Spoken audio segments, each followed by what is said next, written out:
The Sikh is Chelek Yud-Gimmel, the Sikh for Yud-Beis, Yud-Gimmel Tammuz. Linismis Rabbi Yosef Ben Yamin Ben Benashe Kaltman.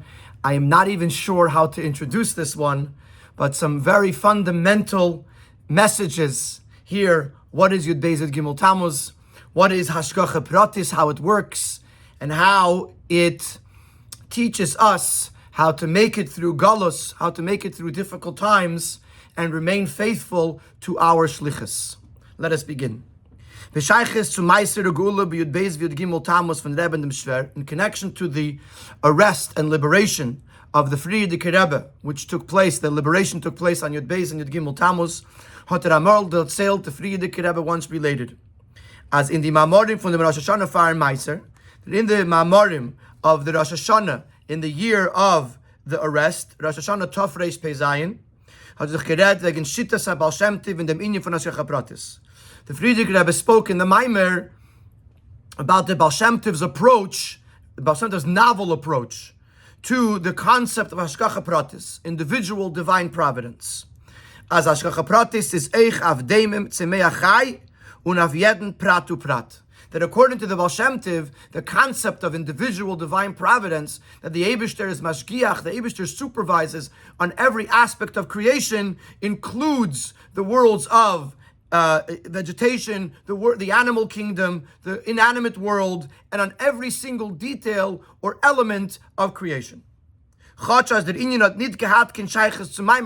fact that the topic of Hashgacha Pratis did not really relate to the subject matter of the Maimer. And as a matter of fact, in the Order 3, the Rebbe points out that in the printed version, there's no mention of Hashgacha Pratis. And the Rebbe says probably the Frierdiker Rebbe himself took it out in the written version because it didn't fit to the theme of the Maimer. Nevertheless, in the spoken Maimer, this was included. And the Frierdiker Rebbe concluded, Un as lule zeis, if not for the discussion and for the teaching of the Baal Shem Tov about Hashgacha Pratis, weiser nitzi wollt gekent durchtragen, seivel sein die Yesurim and Areis from the Maisi. He doesn't know if he would have survived or been able to live through, meaning to say both to handle the suffering as well as to be able to go out of the jail.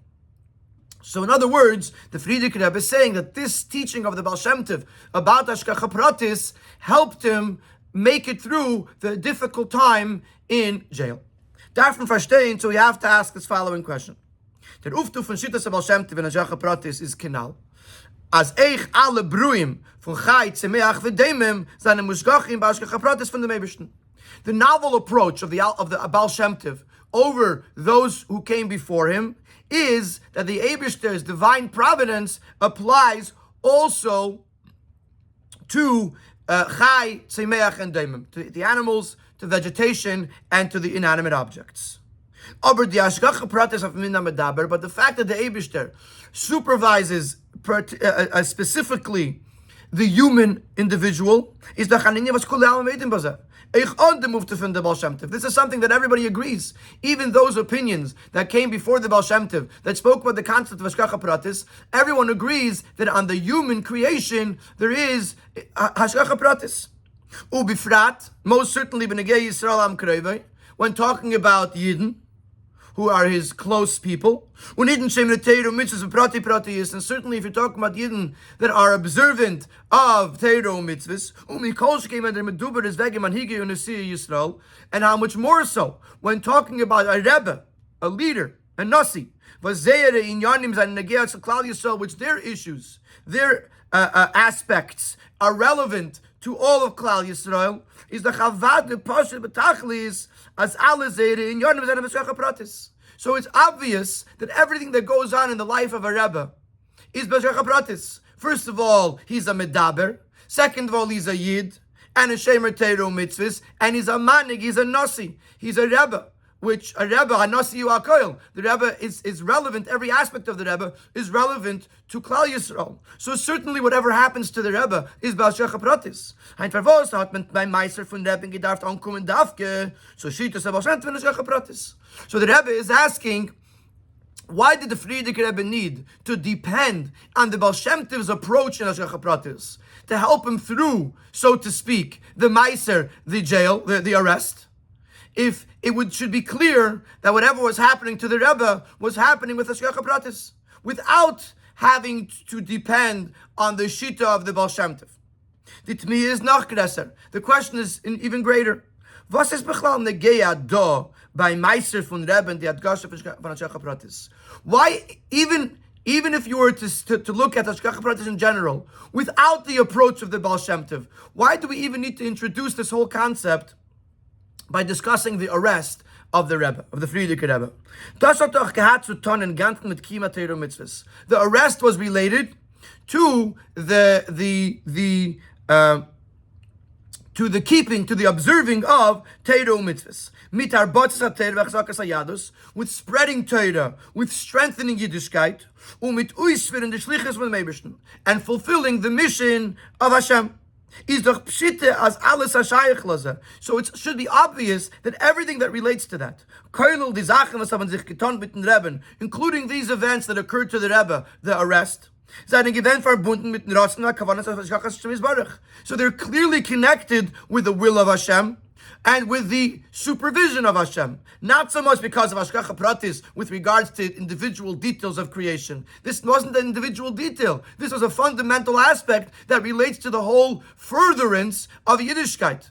So clearly the Eibishter is involved in this, beyond the concept of Hashgacha Pratis. So first question is, why do we need the Chiddush of the Baal Shem Tov, even the approach of Hashgacha Pratis from before the Baal Shem Tov, that there is Hashgacha Pratis on the Medaber, on the human, that itself should have sufficed. You don't need the Chiddush of the Baal Shem Tov. And the second question is, we don't even need Hashgacha Pratis. Hashgacha Pratis would refer to an individual detail or to an individual person. Here we're talking about a shlichus, a task of the furtherance and the spreading of Yiddishkeit, which is necessary to the whole continuity of the world. So you don't need Hashgacha Pratis here. I mean, you don't need to rely on the fact that there's Hashgacha Pratis. It's much more than that. The Eibishter is much more involved even than the level of Hashgacha Pratis. So these are the Rebbe's two questions on this story, on this vart of the Frierdiker Rebbe, that Dafke, because he knew or spoke about the Chiddush of the Baal Shem Tov, that's how he survived the jail. First of all, why do you need the Chiddush of the Baal Shem Tov? And second of all, why Bechlal do you need to introduce the concept of Hashgacha Pratis? So in Yud-Beis, the Rebbe suggests that maybe what the Frierdiker Rebbe meant was that knowing that everything is Hashgacha Pratis, therefore, he didn't feel the pain. He didn't feel that this was a bad thing. This is what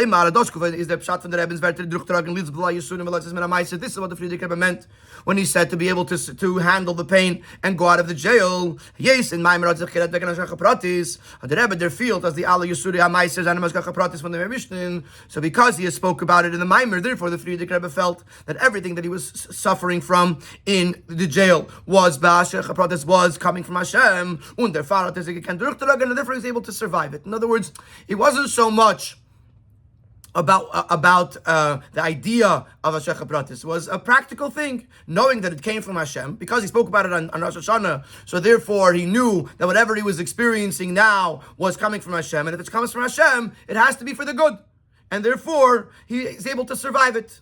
But this doesn't sufficiently answer our question.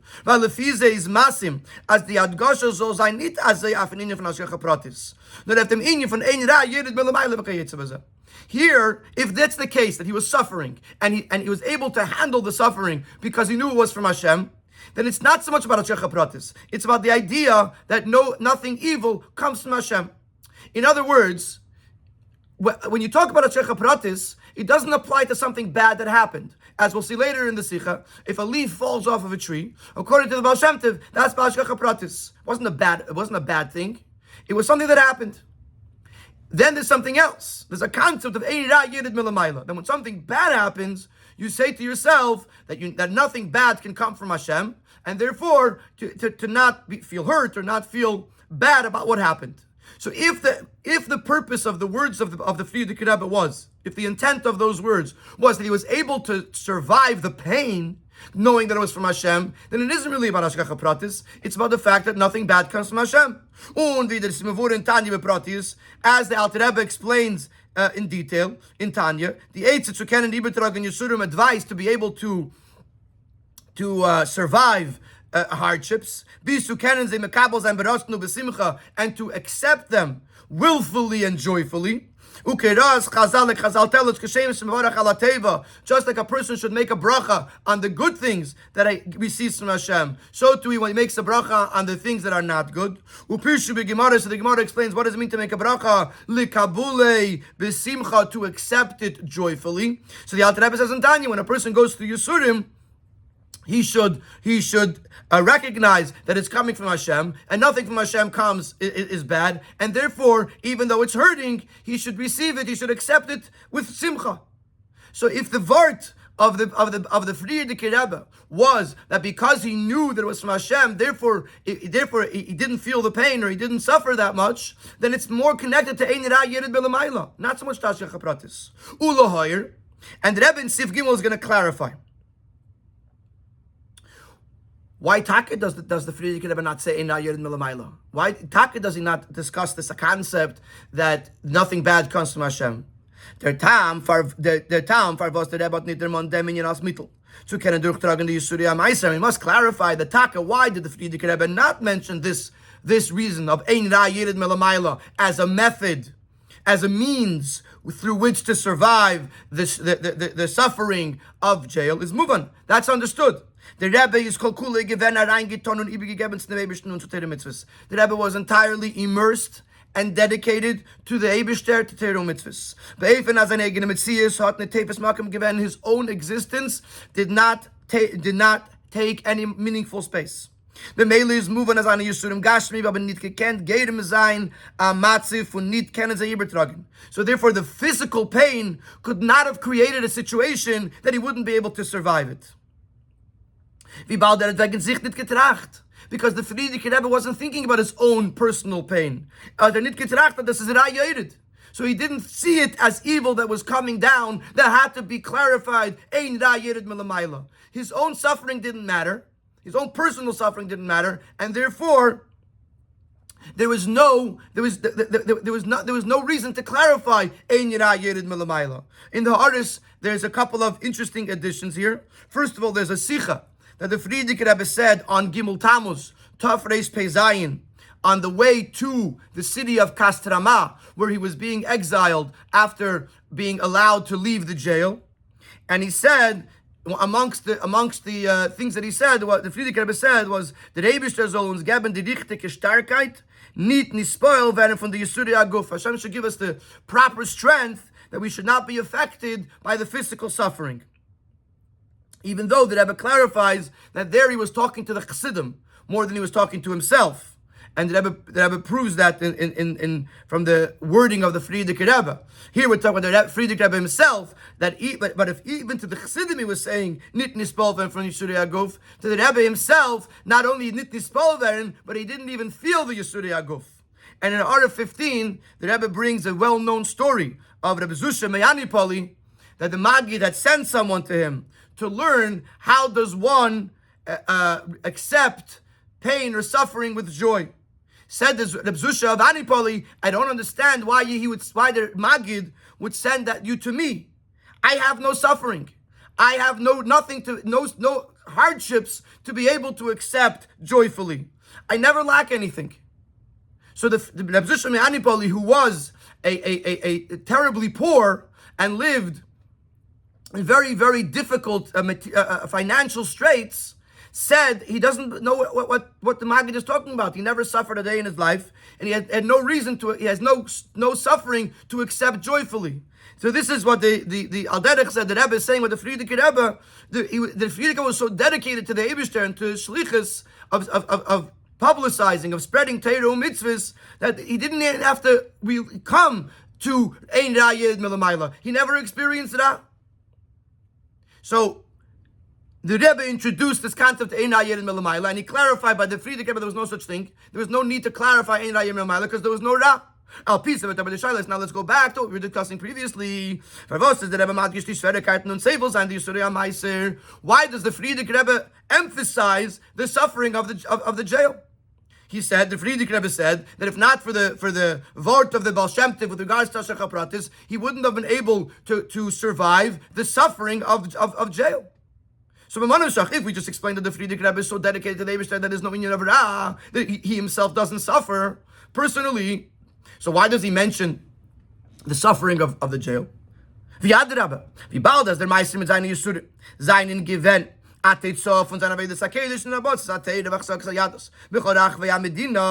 since the whole jail and the suffering that came with it was an outcome of his holy work in spreading Torah, in strengthening Yiddishkeit throughout the country. As is well known, the story of Russia in that era.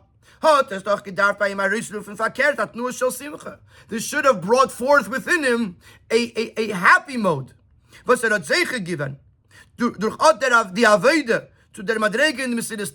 he merited through his avodah to this level of Mesiris Nefesh,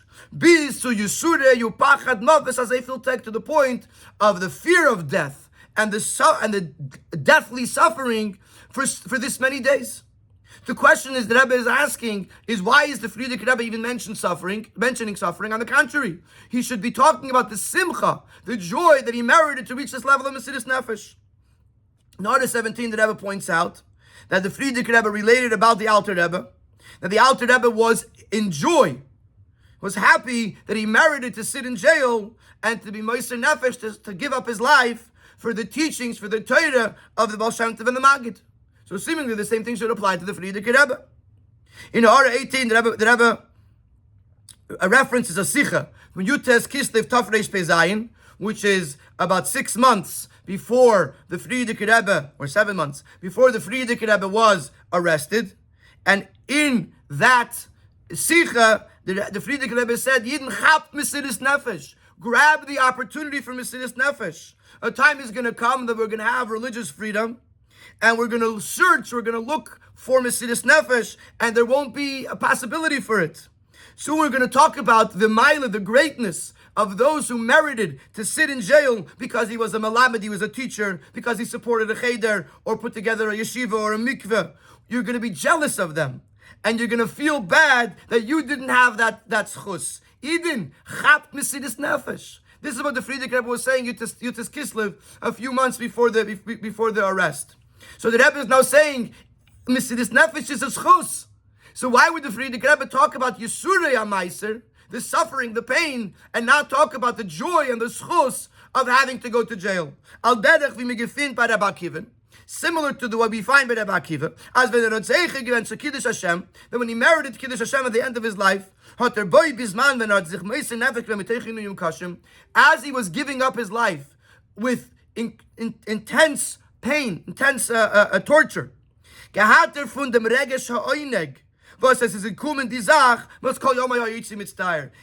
feeling of pleasure that he finally attained this thing that he pined for his entire life. A whole life he said, I wanted to fulfill the mitzvah of Mesiris Nefesh.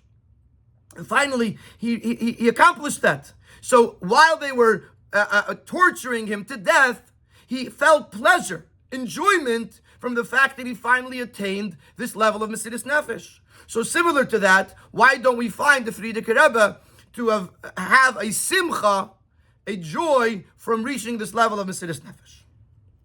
The Rebbe is going to explain to us the difference between the Frierdiker Rebbe and Rabbi Akiva by explaining the difference between Avraham Avinu and Rabbi Akiva, and to understand the ultimate Mesiris Nefesh of the Frierdiker Rebbe.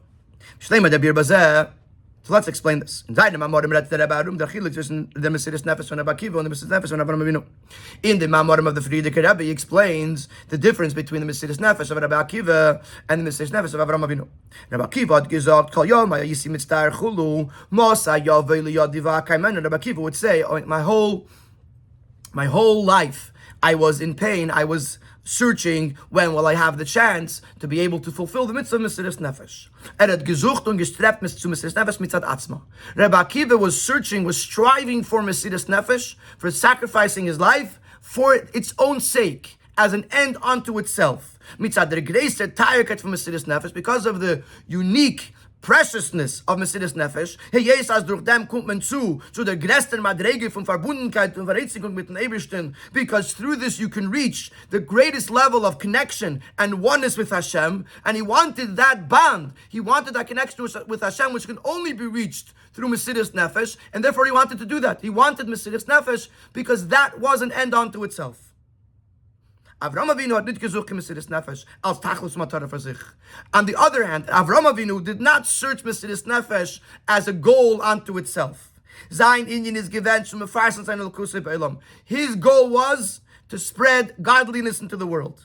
As the pasuk says, "Vayikra Hashem b'shem Havaya kel elam," he called out the name of Hashem, the God of the world. Al tikra vayikra el vayakri. Don't say he called out, but say he made others call out, and is given an ganzen reingetan in der Aveda zum Erfahren seiner Lukus. He was entirely immersed, he was entirely submerged in this Aveda of spreading godliness. Und Eves is given verbunden mit Mesiris Nefesh, and if it became necessary to have Mesiris Nefesh, hat es nicht mehr näher given Klau, hat sich mit Mesiris Nefesh given. That didn't stop him. If Mesiris Nefesh is needed, I'm ready for that too.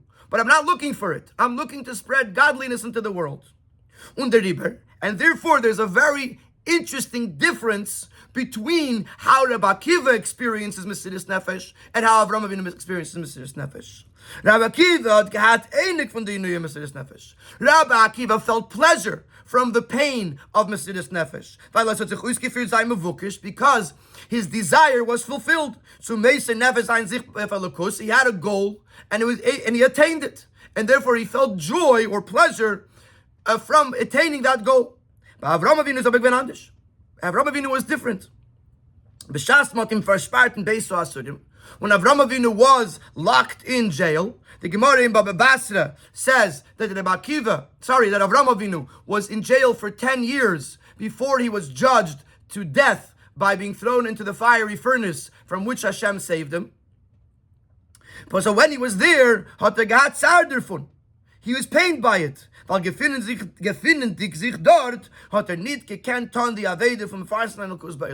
when he was in jail, he couldn't continue his task, his mission of spreading godliness in the world. So Rabbi Akiva, whose goal was Mesiris Nefesh, reached his goal. Rabbi Akiva, Avram Avinu, whose goal was to spread godliness in the world, he was not able to carry out his goal. It was in 10 years he was in jail in that time. And therefore he was pained by the fact that he cannot spread Elokus in the world. So if the Mesiris Nefesh is a goal unto itself, then when you reach the goal, there's an Inyan Shel Simcha. If the Mesiris Nefesh is only a way to continue the mission of the Farsim Elokus Ba'elam to spread godliness in the world, then when the Mesiris Nefesh holds you back from the task, you don't feel joy. You feel pain that you can't fulfill your mission. And this is how it was by the Frierdiker Rebbe. If we're looking at his own sense of perfection, his own needs, is there matzev anal zukommen zu tachlis hashleimus in aveda von Mesiris Nefesh bis zu yisuri aguf kipshutei. This situation where he reached the ultimate in the aveda of Mesiris Nefesh to the point that he was suffering physically, this would geir ma simcha gedola. This would cause a great joy. And the Rebbe in Order 27 says that the Frierdiker Rebbe experienced in the jail, he experienced great revelations. For example, it says that the Frierdiker Rebbe said that all the stories that they say about the Alter Rebbe when he was in jail, I saw them with my own eyes. Es ist nicht weg a Viertel Shah, als ich soll nicht sehen dem Taten. 15 minutes didn't pass in which the Frierdiker Rebbe says, in which I didn't see my father, the Rebbe Rashab. So, on a level of Giluyim, on a level of attaining great godly revelations, the Frierdiker Rebbe was experiencing that in jail. And therefore, on that level, there certainly was a Simcha Gedola, a great joy at reaching Mesiris Nefesh and attaining these great revelations. But because the Aved of the Frierdiker Rebbe was not for the sake of Mesiris Nefesh unto itself. Rather, the Mesiris Nefesh was for the sake of being able to carry out the shlichus in this world, to meifid sein Teiro mitzvahs, pnimius ha-Teira, to spread Teiro mitzvahs and to disseminate Chassidus, und zu dem ist given übergegeben. Beöfen as kein Zach hat ihm der Funit angehalten. And he was so totally dedicated to this that nothing could stop him. Afilu wenn der Bai hat sich gefordert Mesiris Nefesh, even if it meant Mesiris Nefesh. Zu jeder Zeit und auf jeden Tritt war Avedosse. Every moment and every step in his Aveda was permeated with Mesiris Nefesh. Wie man das gesehen, as we saw throughout the time that the Frierdiker Rebbe was Rebbe. And specifically in Russia before the Frierdiker Rebbe was arrested, where literally every step that he took, every moment of his life was filled with Mesiris Nefesh. But nevertheless, he's verstandig, but because this was all in order for the purpose of fulfilling his mission of spreading Yiddishkeit, clearly it's understood that when he was there and his mission was, he was not able to do it, he had great pain. Even though he himself was elevated so much more, it caused him pain and suffering. Because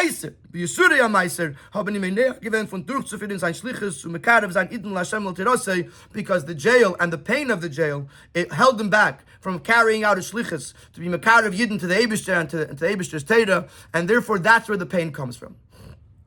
So this clarifies, at least, we still haven't gotten back to that inyan of Hashgacha Pratis yet. But we have to understand that on the one hand, he doesn't mention Ein Ra Yered Milamayla, because for him personally there was no Ra, because he was so dedicated to the mission that his own suffering didn't matter. But at the same time, we do see that there was Yisudei HaMaiser, there was suffering. What was the Frierdiker Rebbe suffering from? From the pain of not being able to carry out his mission in this world, which is to spread Yiddishkeit and to be mekarev Yidden to the Eibishter and to Teira. That's the suffering. Al derech Avraham Avinu, who suffered in jail because he couldn't continue his shlichus lefasim elekusei ba'olam. In Siv Vav, the Rebbe is going to ask a very basic question.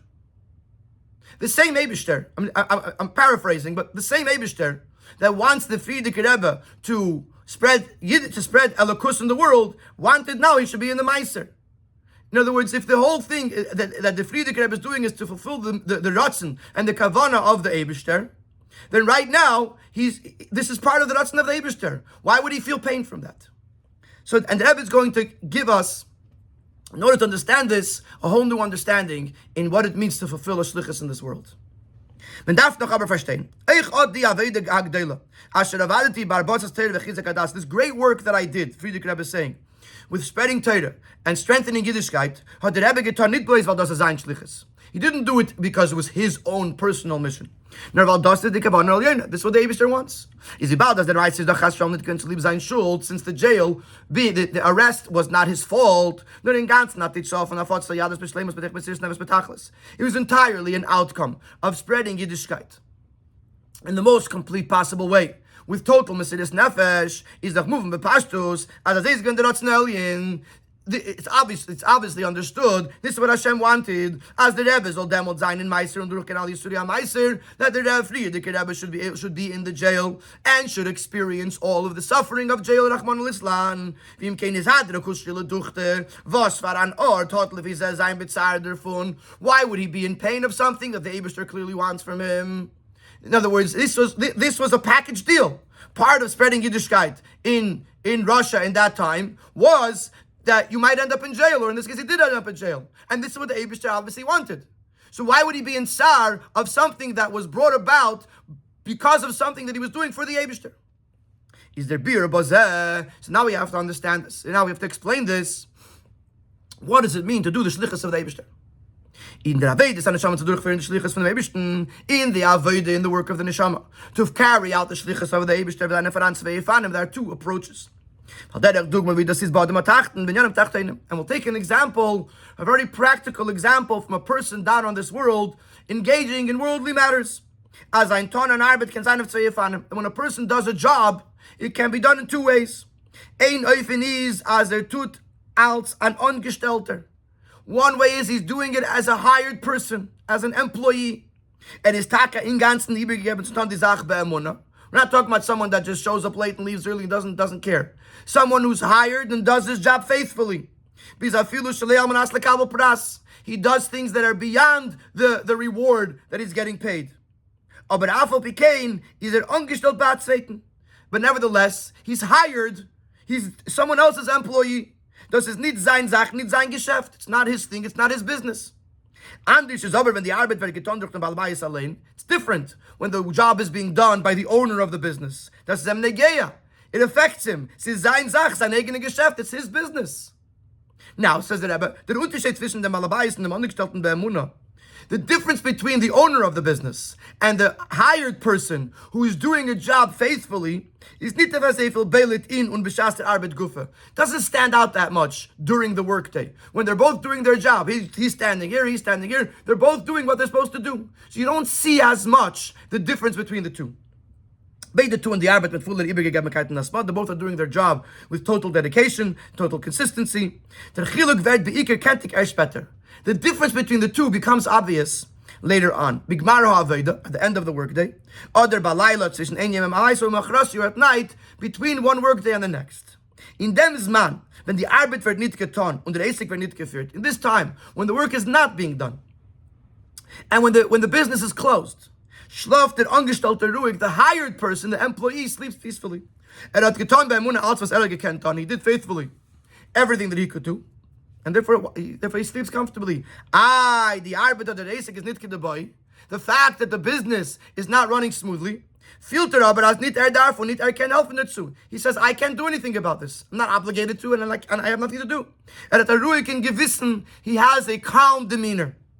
But the owner of the business cannot sleep.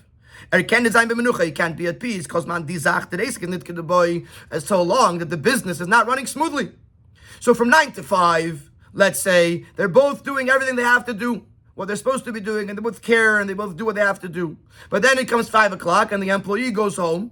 At this point, he has no responsibility, and there's no obligation, and he doesn't have a care, really. He doesn't have to care. He did his part. The owner of the business who goes home, he's constantly thinking about how I can improve the business. What did I do wrong? Where can I go better? Because it's his business, and therefore, he doesn't have time to take off.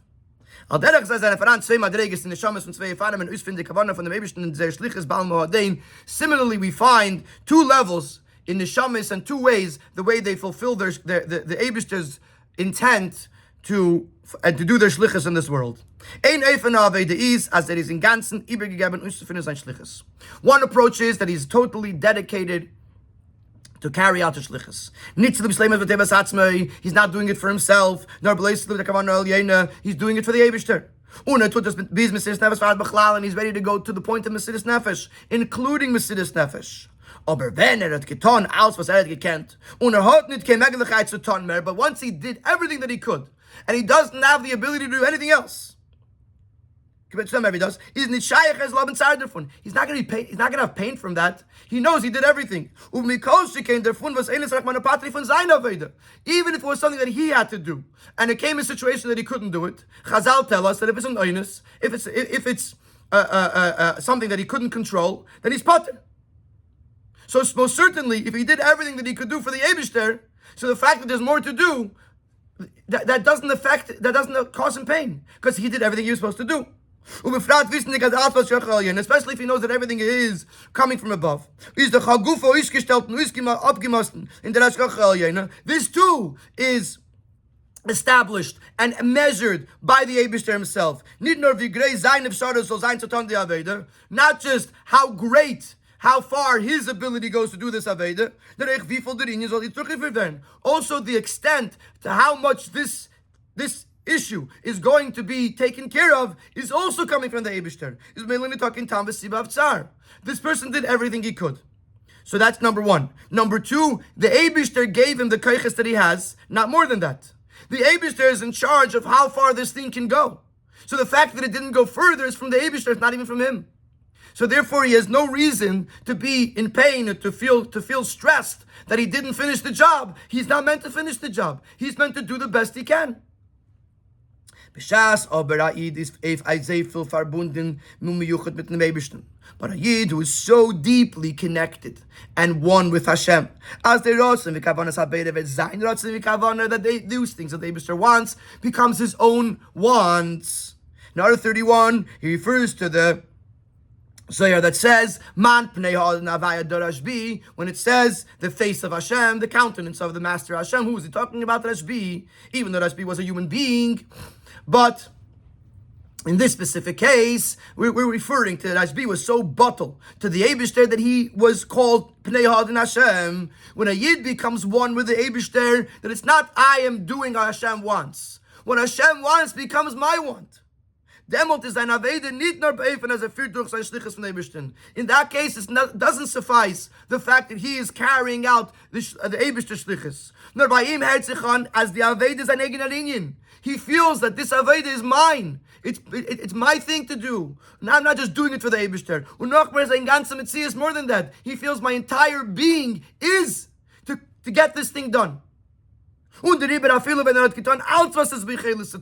therefore, even if he did everything that is in his ability to do, but if the issue that had to be resolved was not resolved, or was not resolved completely, he has great pain from this. Because this, whatever the Eibishter wanted, it became his want. It became his entire existence. And therefore, yes, he did everything he could. He went to the point of Mesiris Nefesh and beyond, but nevertheless, it didn't get done. And if it didn't get done, he feels pain that it wasn't done. In the Sif Ches, the Rebbe tells a story that makes this point. As a story that took place at one of the meetings of the Rabbanim in Peterburg, in the Zeitung for Kedusha Admur Rashab in the era of the Rebbe Rashab. Their father from the Balagi Ulu is the father of the Frierdiker Rebbe. Die Asif ist eine gewähne Zusammenhang damit, was die Melucha hat dann gefordert, als die Rabbanim und Melamdim sollen haben eine gewisse Bildung in Limud Echel. The meeting was connected with the fact that the government required at that time that the Rabbanim and the teachers should have knowledge, should have a degree in secular education. Obviously, all of Gdei Yisrael at that time stood very strongly against this decree. The government warned that if they will not give in and accept this decree, that they're going to bring pogroms on the Jewish people. The Rebbe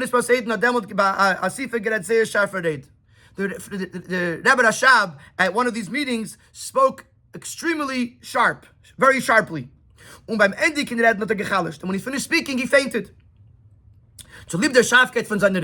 Because of the sharpness, the intensity of his words, and also his objections is to the officers of the government, for threatening with pogroms,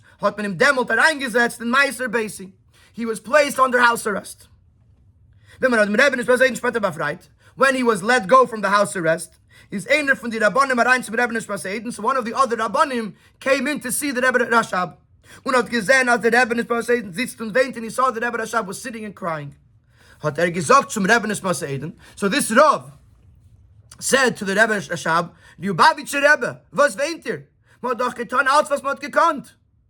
Rebbe, why are you crying? We did everything in our power. So the Rebbe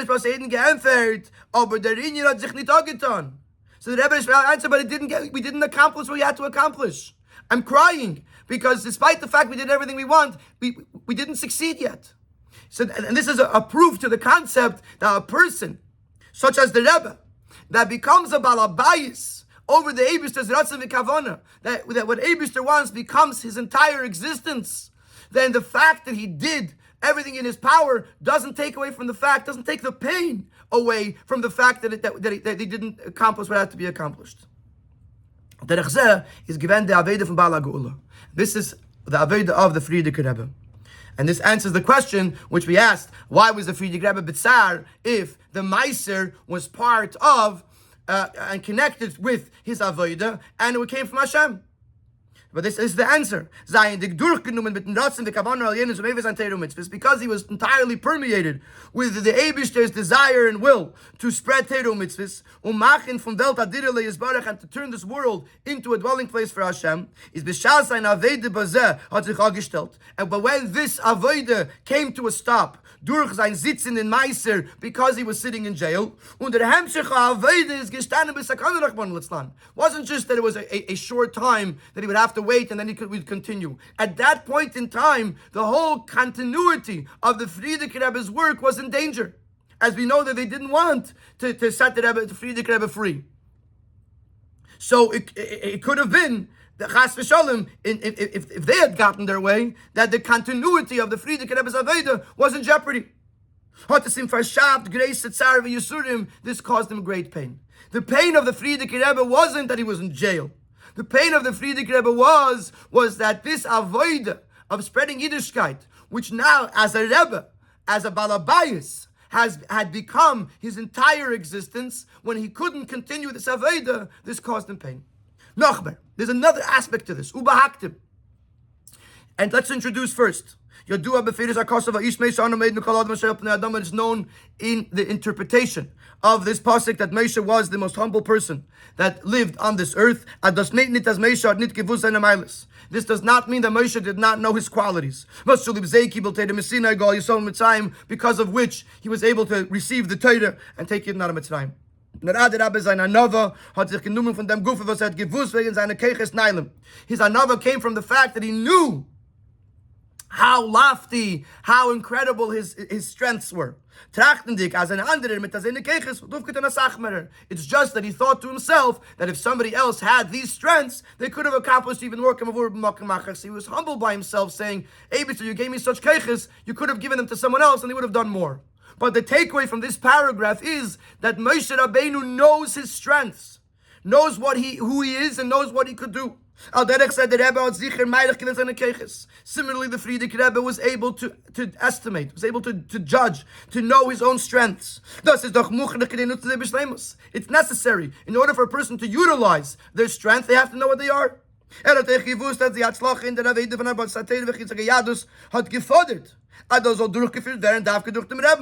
He also knew that this avodah of spreading Yiddishkeit, spreading Torah, strengthening Yiddishkeit, it needed someone such as the Rebbe to carry it out.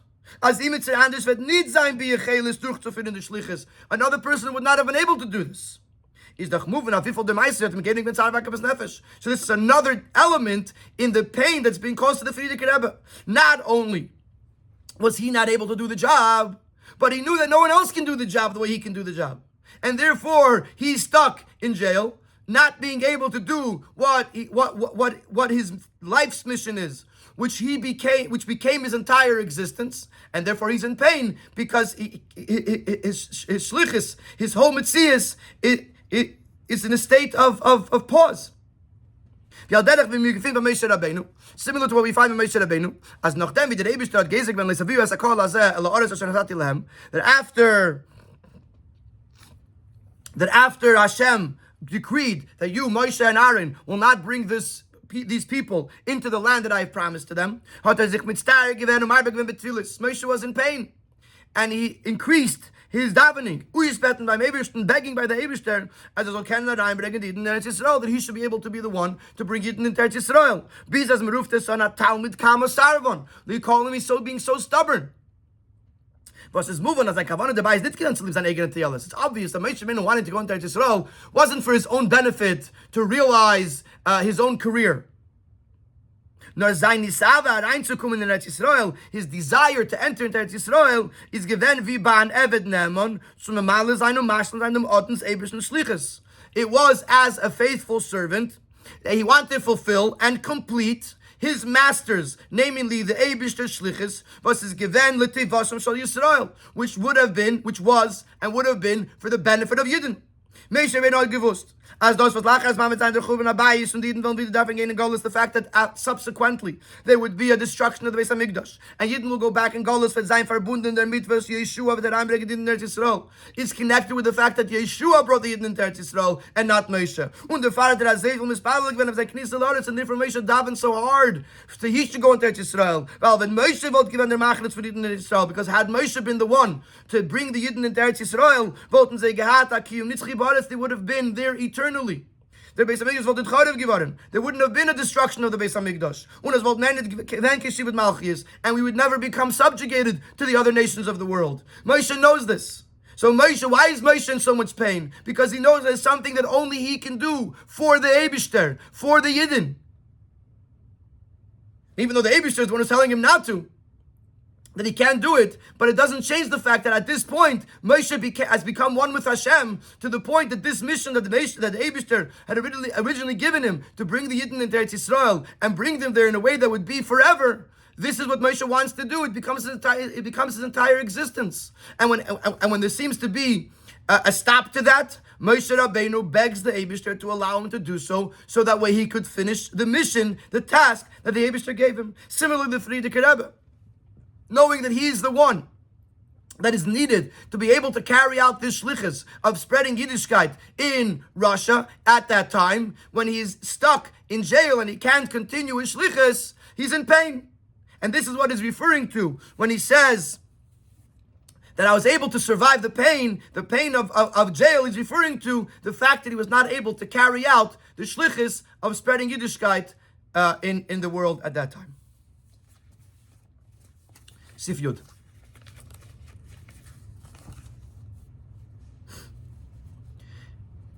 The question is going to be, it still doesn't jive. What about Ashkacha Pratis? What about the fact that wherever you end up is part of the Eibishter's plan? Sif Yud. Es ist aber noch alt nicht move on. Since everything is under the supervision and in the will of Hashem, und der Tag, von der Eibishten as durchabot sater v'chizagadus, so on this gala werden elokus ba'elam, and the ultimate goal of Hashem is that we should spread the Torah, and we should strengthen Yiddishkeit and reveal godliness in the world. Bizas Welt soll werden adira le yisbarech, and the world should become a dwelling place for Hashem. That gewiss uis geführt werden, it will certainly be fulfilled. Is doch davon guf amuchach, as echt der Inyan HaMeister v'cholu, is nicht bechtet, die Aveda soll Chashon auch geschwach werden. So it's obviously that the whole jail, the whole arrest, is not to weaken the Aveda, nor verkehrt. Durch dem soll zukommen a Yissin and a Fatsa Yadus. This will increase, this will intensify the spreading of Yiddishkeit. If you believe in the Eibishter's plan, you believe in a Shechapratis, then you believe that the ultimate goal is Dira B'Tachtenim, and this is not going to stop it. It may even strengthen it. And as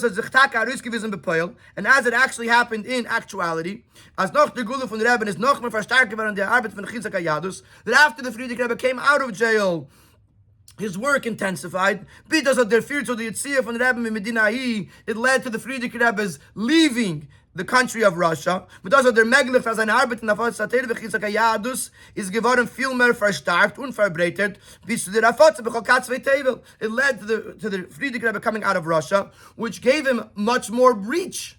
And now the Aveda of spreading Torah and strengthening Yiddishkeit was able to reach all four corners of the world, way beyond what the reach that he had while he was in Russia.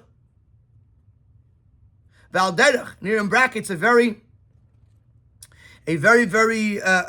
profound paragraph.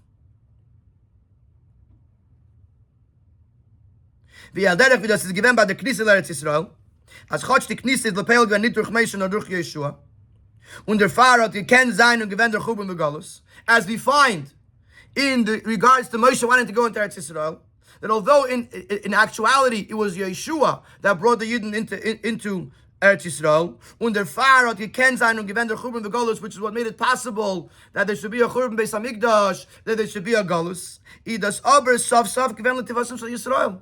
But in the end, it was actually for the benefit of Yidden. Das hat aufgetan, als alle Giluyen sollen nimshach werden durch der Avede von Yidden. It caused that the revelations should have to come through their own Aveda, not that Moshe should do it for them, but that they should have to work hard to bring down godly revelations. As the Giluyim de Lasid Lavai, Zainin in Afil Echad, and because of that, the revelations that are going to come when Mashiach comes will be even higher, because since it came through the Avodas Hamata, and we've had this discussion numerous times in the previous sikhs, that when there's Avodas Hamata, when the world below has to work hard, it actually brings a higher revelation from above. So even though in Moshe was begging to Eibishter he should bring the Yidden to Yisrael, because that in his mind was Lativazon Shel Yisrael, that it should never be a Churban and a Galus. But in the end of the day, there was an advantage to this other way, that it brought out the Aveda of Yidden, which ultimately will bring about a higher Gilu Lasid. Hein Farvozol das Gedem sein Sarve Yisurim. So now if the Friedrich realizes that everything is from Hashem, and that ultimately there'll be a benefit even to this, and after the jail there's going to be, he's going to be able to continue his Aveda and strengthen his Aveda, why, knowing all of this, would there be Tsar v'Yisurim? The explanation is as follows.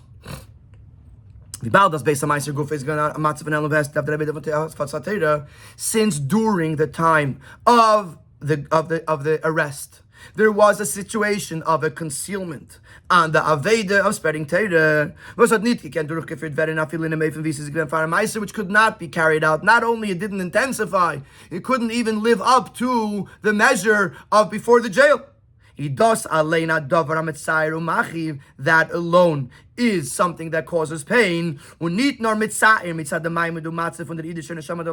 only does it cause pain because of the state of the neshama below, that it's being held back from his aveda, but also from above. Also in the spiritual worlds, there is a sense of pain because of no revelation.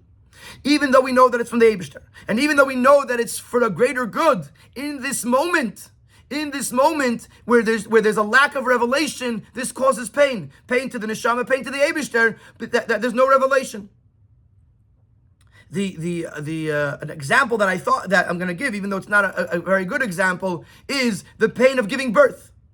That even though a person is ready to go through the pain because they know that something beautiful is going to come forth after the pain, it doesn't take away the fact that in the moment it's painful. In the moment it hurts. When you have to go do something that is unnatural or to the body, and in this case unnatural to Elokus, the idea of Elokus is Gilui, is revelation.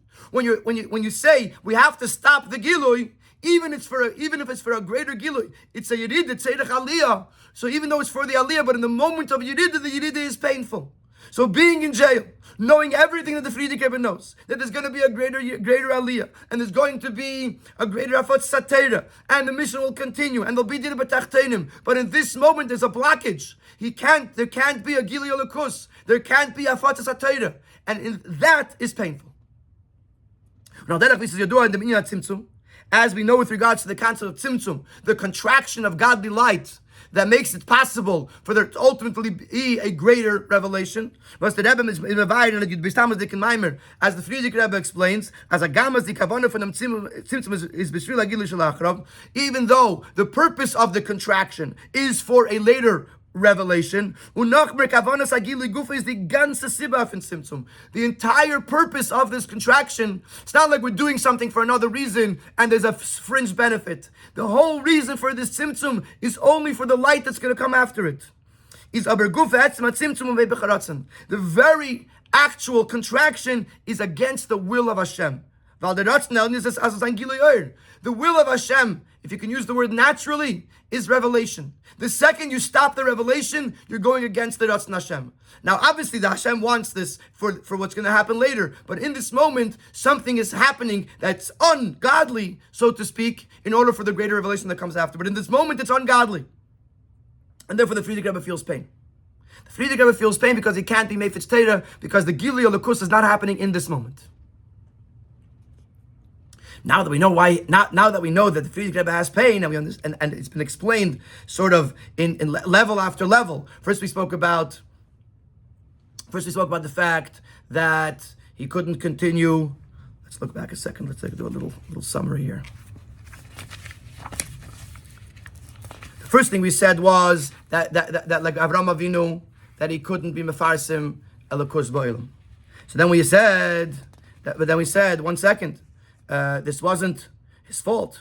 So we said that we're talking about a person not like a hired employee, but the owner of the business. If it's the owner of the business, then even if he did everything in his power, he still feels the pain of things not getting done. And we took like the story of the Rebbe Rashab, that he cried even though he did everything in his power. So and then we asked, and then we said another word. We said that he knew that only he can do it, and therefore, if it's not getting done, like my Moshe Rabbeinu, there was a sense of pain.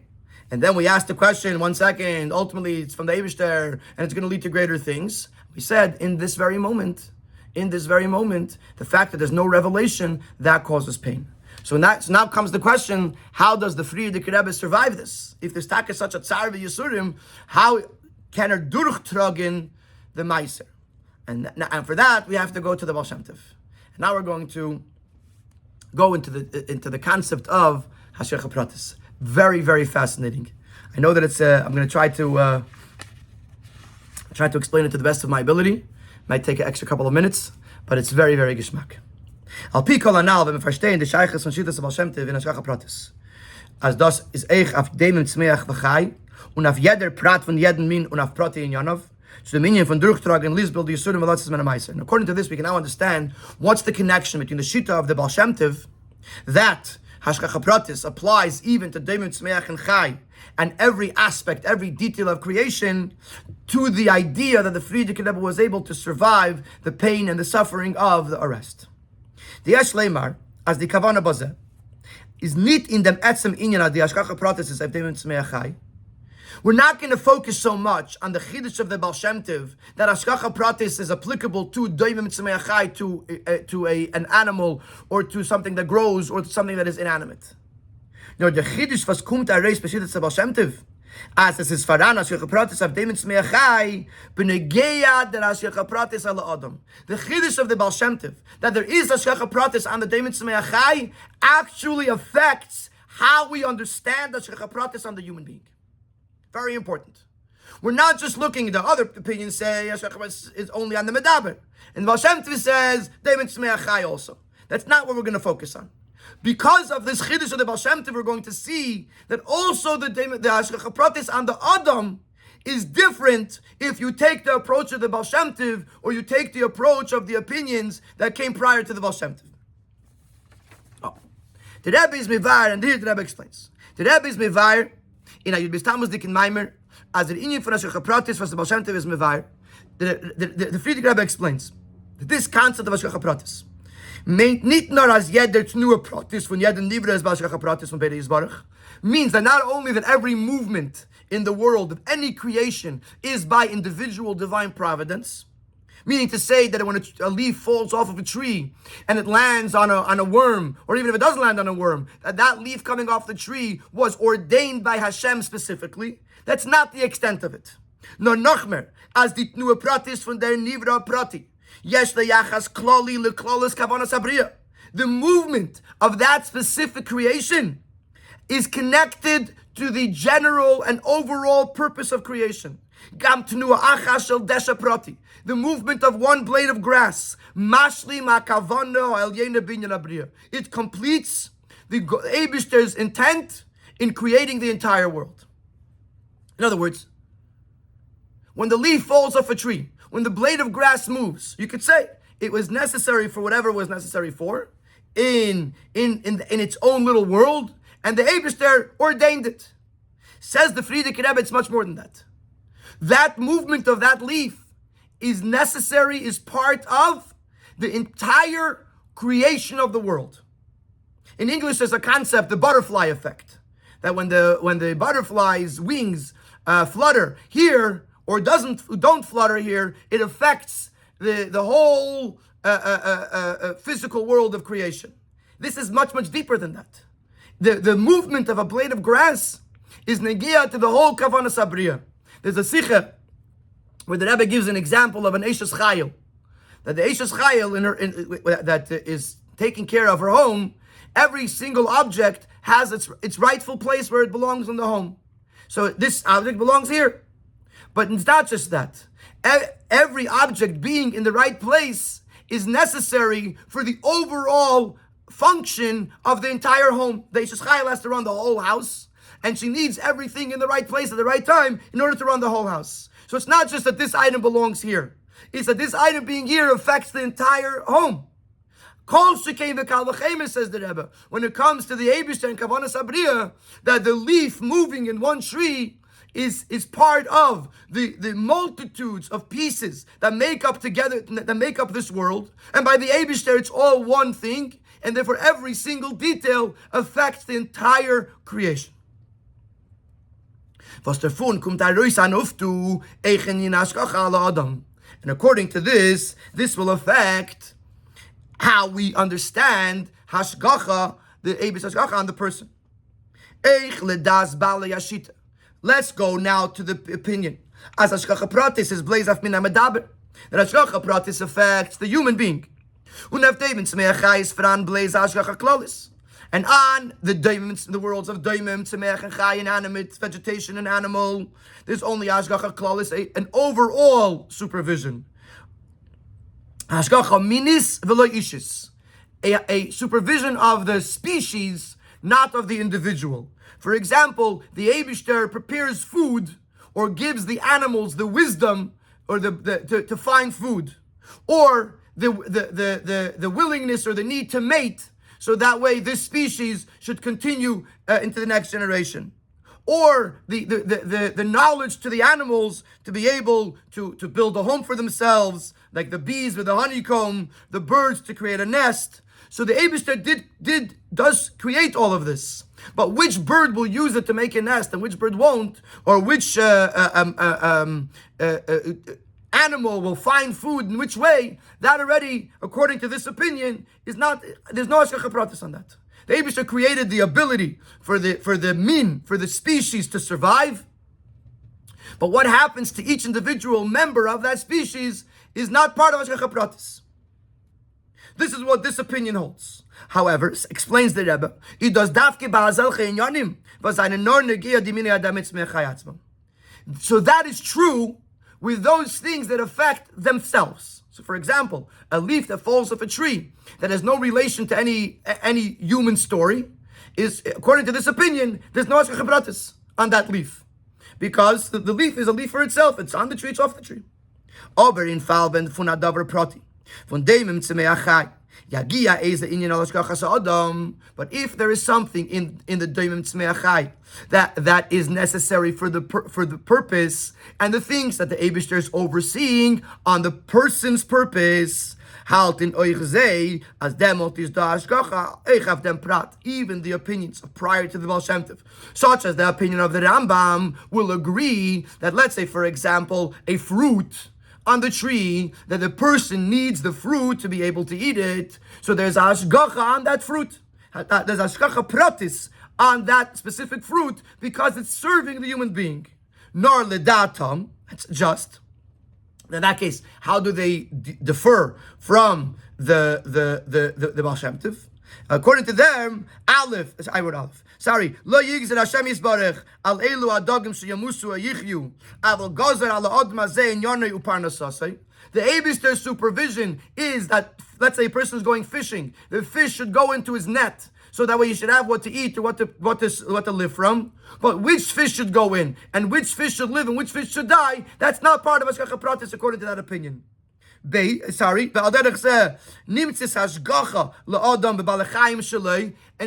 if the person owns the animal, so there's even more of the Eibishter's supervision on that animal. For example, if it'll be a fattened ox, so there'll be more flesh. Or in tishbar kadoi, if his bottle, if his jar will break. So because it belongs to him, so the Eibishter has even more hashgacha pratis on it. But it's only because of him, which means the Eibishter doesn't, for the lack of a better term, care about this kad. He cares about the person. Since the person owns the kad, so therefore the Eibishter makes sure that it should stay in a good state or not, because it's going to help the person or not. So far what we said in this paragraph is that even the opinion that holds that when it comes to Daimim Tzmei Achai, there is only a hashgacha minis, a species supervision and not an individual supervision, will agree that Daimim Tzmei Achai, as it affects the person, has more of a hashgacha pratis than if it doesn't affect the person. Now let's go another step. Why is it that when it comes to the Daimim Tzmei Achai as it relates to the person, all of a sudden there is hashgacha pratis? So the answer is like this: as the inyan for hashgacha pratis is dafke al ha'adam. Hashgacha pratis, generally speaking, is on the person. V'bal das eris der tachlis kol habriya, because he is the purpose of creation. As we know that it says that the world was created for Yidden, so the Yid is the purpose of creation. In other words, something that is kavanas habriya, something that was part of the Eibishter's inner intent when he created the world, on that the Eibishter is going to be hashgacha pratis. Let's even think of an example of a regular human being. When you have a project of whatever, you're building something, and there's the ultimate goal of the project, and then there's a bunch of side things that you have to do in order to get the project done. So on the ultimate goal of the project, you're going to be very, very specific to make sure that it's being done right, that it's being done by the right people, that it has the right material. How exactly the outside is going to look, it doesn't matter so much to you because it's only a side thing. But whatever was the ultimate goal of this project, this is something that's you're going to be very, very involved in. Similarly, whatever the Eibishter created as the tachlis habriya, there's going to be hashgacha pratis on that. And therefore, the human being, which is tachlis habriya, there's hashgacha pratis. Anything that the human being needs is also going to have hashgacha pratis, because they're part of tachlis kavanas habriya. Ubemele is the hashgacha pratis al kol inyanei adam, and therefore the hashgacha pratis would be on every aspect of the person, because all those things are part of him fulfilling his task, which is tachlis kavanas habriya. Even if the thing itself is not part of the human race, it's Daimim Tzmei Achai, but since it's serving the human being in fulfilling his purpose of being the tachlis kavanas habriya, therefore there's hashgacha pratis on that as well. Whereas, as we'll see later, I'm not sure if I should jump ahead of myself here. Let's do that for a second. Just to contrast what we're saying. According to this opinion, anything that's not a part of the kavana does not have hashgacha pratis. And according to the Rambam, and according to opinions prior to the Baal Shem Tov, not every aspect of creation is a part of kavanas habriya. So the only time there's a hashgacha pratis on it is only if it's part of kavanas habriya. According to the Baal Shem Tov, like we said in the first paragraph of 164, every single tenua pratis of every single nivra is negeya to klolos kavanas habriya, and therefore there's no such thing. This is not part of tachas kavanas habriya. Of course, the human being is the ultimate, but every single detail, every single aspect of creation is part of kavanas habriya, and therefore there has to be hashgacha pratis on every single detail. We'll see this more in a moment. Let's go back now to the other opinions. We started saying l'das bali hashita hashgacha pratis is only on Daimim Tzmei Achai. We clarified that only talks about Daimim Tzmei Achai kishala atzmo. But if it's Daimim Tzmei Achai the way it affects the human being, there will be hashgacha pratis on that. And we explained in the bottom of 164. The first column, what's the hesber? That being that the person is tachas kavanas habriya, therefore anything that the person needs to be able to fulfill his mission is a chelek of kavanas habriya, and there's hashgacha pratis on it. Therefore, is verstandig. But from this we conclude, and we're still talking about the other shittas, not shittas of Baal Shem Tov. As it says, this is where we started in the first two paragraphs of Yud Aleph. According to this understanding, we now reach an understanding that both shittas are going to approach hashgacha pratis on the person differently. Until now we said like this: Daimim Tzmei Achai, they argue, and they say that the others say The others say that there's no hashgacha pratis, and the Baal Shem Tov says there is a hashgacha pratis. Medaber, everyone agrees that there's a hashgacha pratis. And Daimon Tzmei Achai, that is connected to the Adam, again everyone would agree that there's a hashgacha pratis. The Rebbe now is going to say that according to this, what we just said now, that the whole reason why they hold there's a hashgacha pratis and Daimon Tzmei Achai, the way it connects to the Adam is because they're necessary to the Kavanas Habriya, which is the Adam. We're going to reach an understanding that even with the way you talk about hashgacha pratis on the individual person, there's also going to be a difference between the shita of Baal Shem Tov and the shita of the other Gedolei Yisrael before the Baal Shem Tov. In the inyanim was mizet in zei meiles ha'adam mitzad velcher is tachas habriya is the hashgacha pratis have them beif and Gourarie. Those aspects of the person in Daimim Tzmei Achai, where you can see clearly that they are the part of the person's avodah, where you see that the person, that you see the uniqueness of the person, that is tachlis habriya. On these levels, then the hashgacha pratis on that is beif and Gourarie. It's in a revealed way, because since the person is tachlis habriya, and this connects to the person as the tachlis habriya, you'll see hashgacha pratis in it.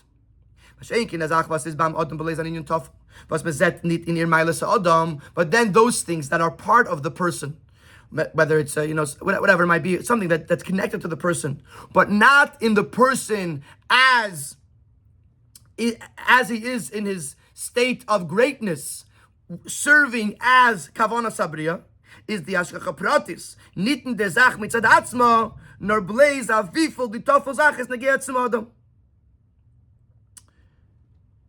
The hashgacha pratis on Daimon Tzmei Achai, the way it affects the person, it will not be in the thing itself. It will be only as it affects the person. So therefore, in other words, the whole shita of this approach is that those things that are only a means to an end and not part of the kavanas habriya do not have hashgacha pratis; they only have hashgacha klalis. And therefore, in the person himself, those aspects of Daimon Tzmei Achai that connect to him, but not as someone fulfilling the kavanas habriya, the hashgacha pratis is not that strong. It's either it's not beif and Gourarie, or it's only in a very limited fashion. So let's repeat these three paragraphs. Point number one, that according to the shita, the Daimon Tzmei Achai that affects the person does have hashgacha pratis. Point number two, the reason for that is because since the person is tachlis kavanas habriya, and anything that's tachlis kavanas habriya has hashgacha pratis, therefore anything that connects to the person, in order for him to fulfill his kavana as the ultimate creation, has hashgacha pratis. Point number three, in that case, anything that's connected to the person that is not directly part of his fulfillment of his goal as tachlis kavanas habriya is not going to have hashgacha pratis, because since the whole purpose of hashgacha pratis is only to fulfill the kavana, this part of the person that's not necessary to fulfill the kavana doesn't have hashgacha pratis. On the adam, yes, and the Daimon Tzmei Achai that connects to the adam, not in the mailas adam, but just in the regular person as he is, does not have hashgacha pratis. Now let's go back to the shita of the Baal Shem Tov. As jeder prat von der Brie, afilu atnu achas shal deshe prati, hot mitzad atzmei hayachas kloli leklolis kavanas habriya, that even one movement of one's blade of grass has on its own has a connection to the overall purpose of creation, and completes the ultimate purpose of creation, is the chavadu navada in the dvarim pratim as I neged adam. So certainly the person's private things, as yet their pratu prat mitzad asmai is mashlim the kavanah, that every aspect of the person, even those parts that seem totally disconnected from fulfilling his goal, nevertheless, since every blade of grass is connected to the kavanah sabriya, certainly the things that are connected to the person are connected to the kavanah sabriya, and therefore those things are going to be hashgacha pratis. So even within the human being, the Daimon Tzmei Achai that relates to the human being, According to the other shittas, the Hashgacha Pratis only goes as far as those things that are connected to Ma'ila Sa'adim, to the person as he fulfills his purpose of creation. Whereas, according to the Baal Shem Tov, the Hashgacha Pratis of the Deivim Tzemei Achai Sheba Adam is on every single aspect of the person, even those things that don't highlight Ma'ila Sa'adim as the purpose of creation. Now we can understand what the Friedrich Rebbe was saying, that because of the Vart of the Baal Shem Tov, he was able to survive the Galus, the jail. The Uftu von Shittas Baal Shem Tov, the approach of the Baal Shem Tov, the novelty of the Shittas Baal Shem Tov, brought out the following understanding. As we bowed their Maisa v'Yisurav, Zayin B'Hashgacha Pratis. Since the jail, the arrest, and the suffering was B'Hashgacha Pratis, is Neisif of them was der Fund with der Ruskum die Ashlama von der Kavana Aljena durch der Reisafa v'Chizak Kifat Sayados nach der Geula von der Meiser Canal. In addition to the fact that we said in the previous Seifim, in the earlier Seifim, that he knew that it is B'Hashgacha Pratis, and therefore ultimately only good is going to come from this, that after there is a Geula, there's going to be a strengthening in the Chizak Hayados and the Fatzas Hayados that he was doing, is Eich der Etzem HaMaisir v'Yisurav. He learned that the very fact that he was sitting in jail, and the very suffering that he was experiencing, is Mashli Ma'Kavona Ha'Elyena B'Inyan Abriya to Megalat and Elkus Be'elam. It completes the ultimate goal of the Eibishter to bring Elokus into this world. According to the Shita of the Rambam, that the Hashgacha on the person is only because of his importance as the Tachlis Abriya. So then, the Hashgacha Pratis would be only on the details, on the lofty details, those details where you could see how they contribute to the person fulfilling the Bria. Therefore, in the jail, where you did not see its Maila, you didn't see how it was contributing to the Friedrich Rebbe's Aveda, you would say that that's not a Hashgacha Pratis, according to the Shittas Rambam. But the Baal Shem Tov had a whole new approach, that every aspect of a person, the very fact that he was sitting in jail, even though you saw no benefit from it in practicality, but it was part of Kavanas Abriya, and therefore was B'Hashgacha Pratis. And that gave the Friedrich Rebbe the Kayach to be able to survive it, knowing that being there, despite the fact that one approach would be that the only advantage is afterwards, and right now there's no advantage, and in that case there's a pain from not being able to get the thing done, not being able to spread Elokus. But at the same time, the Chiddush of the Baal Shem Tov was that this very Meiser and the very Yisurim were a Chelek of Kavana, were being mashlim the Kavana, were completing the goal of the Eibishter to bring Elokus into this world, and therefore he was able to survive it. V'yeshleimar, as er uftu und Yistin hat Chuiz gedrückt begoli in dem. Was der Etzem Meiser hat gebracht, bis das Meiser noch mehr ist, Eridus und Mesiris Nefesh zwischen Iden Bechlau und Chassidov und Mukashara befrat. We could actually see this in reality. Not only was it an idea that had to be philosophically internalized, but we actually see this in reality. That the very fact that the Friedrich Rebbe was in jail, it brought an awakening and Mesiris Nefesh by Yidden as a whole, specifically by the Chassidim and Mekushar of the Friedrich Rebbe, zu starken sich in der Rebbe's Arbeit von Achzakas Hayadus, to strengthen themselves in the Friedrich Rebbe's work. So though the Friedrich Rebbe was in jail, and he felt that he couldn't do what he had to do, but nevertheless outside of the jail, the very fact that he was in jail, it intensified his Avodah. So it did actually reflect in reality, even though it wasn't necessary for that. In other words, the whole vart of the Sikha is the very fact that the Meiser is Mashlim HaKavana Aljena B'Inyan Abriya, that was enough for the Friedrich Rebbe to live through it. But our Rebbe adds that it actually played itself out in reality, that is being there strengthened Yiddishkeit. Und nachmer, das hat sich aufgetan, Eichen Meiser Guf. It actually had an effect in the arrest itself. Der Etzem Shtel von Rebbe mit Hatekif Atzum, the stand that the Friedrich Rebbe took with intense strength in the Anhage Dort, and how he conducted himself there in the jail, as Ofar the Oivim, Umenagdim zu Kedusha Klan Nispolver, and that he should not be affected at all by the enemies and the opposers to Kedusha. He shouldn't consider themselves as anything. He looked at them as if they were nothing. This is how he conducted himself throughout the entire time. There's various stories that are told.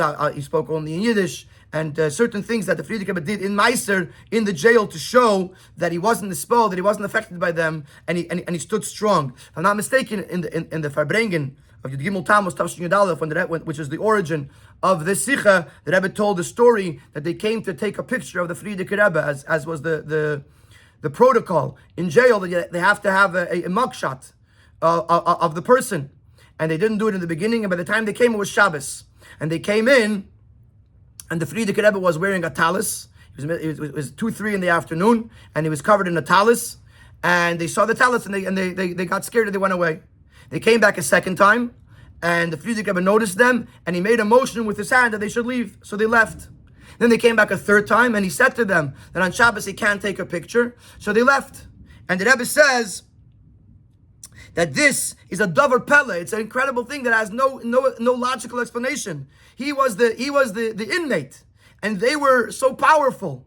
And the Rebbe says that the atzmius, the essence of the Rebbe, when a metzius of chaticha nasa nevela, when a piece of garbage sees atzmus umahus wrapped in a talis, they lose their whole existence. Not only they don't disturb, but they get out of dodge. They see that there's nothing for them to do there anymore.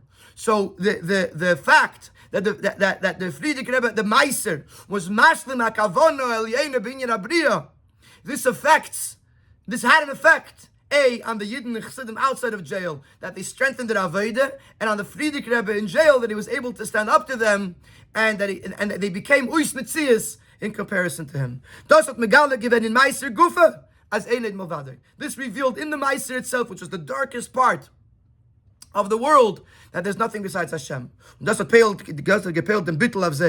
this caused to break them, as they that they themselves had to free the Rebbe, release the Rebbe.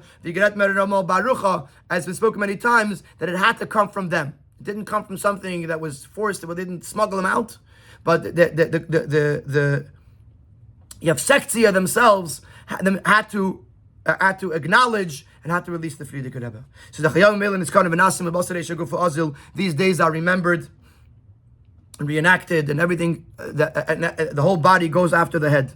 As the Anhaga from the Rebbe was said, zählt as Ironis and his Kech and the Rebbe Fiyad Nidden, the conduct of the Rebbe as he related it to us is a lesson and a strength to every single one of us in our Aveda.